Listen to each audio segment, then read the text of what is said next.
caused by Shigella from contaminated water, pneumonia from streptococcus that searches for the weak, and malaria from mosquitoes were the biggest killers of the Civil War.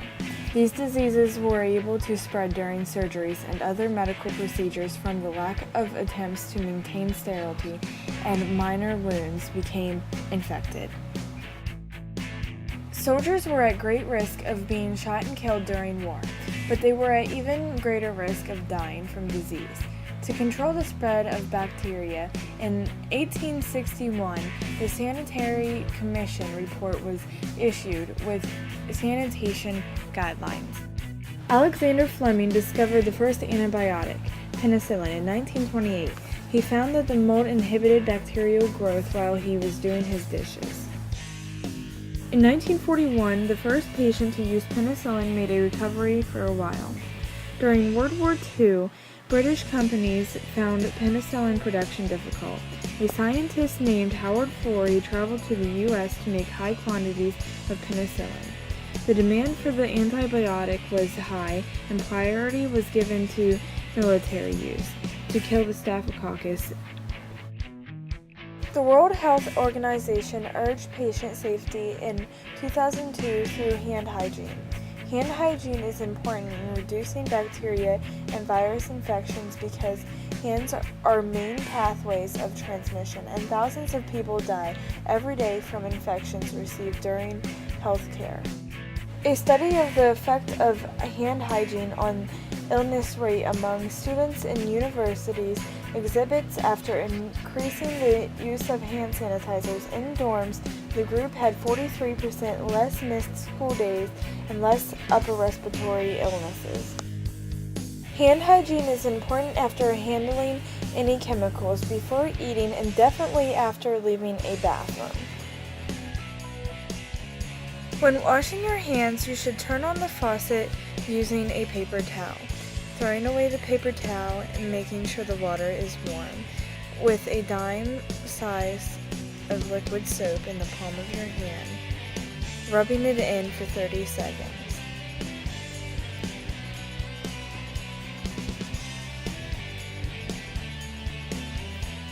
Making sure to get underneath the fingernails.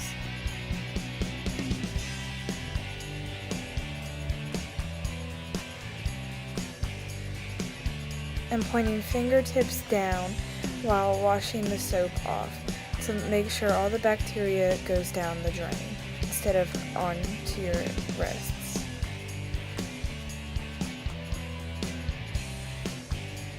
After pat drying your hands, use another paper towel to turn the faucet off.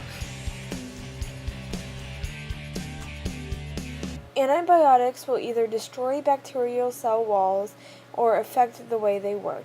Antibiotics are very important to breaking down bacteria, but shouldn't be overused because bacteria could become antibiotic resistant. To prevent infections, you can get immunizations, wash hands, never share foods, avoid sharing things like towels and pillows, and cover your mouth while sneezing or coughing. Yes, there are good bacteria, and these bacteria are called probiotics. One type of probiotic is lactobacillus, which aids in the digestive process by producing lactic acid and hydrogen peroxide, and it can be found in yogurt. Another kind of probiotic is streptococcus, which can be used to relieve symptoms of lactose intolerance and to stop bad breath. Streptococcus can be found in fermented dairy products. Antibiotic resistance is the ability for a microorganism to withstand the effects of an antibiotic. Antibiotic resistance is a problem because it prohibits the prevention and treatment of different infections caused by bacteria, parasites, viruses, and fungi.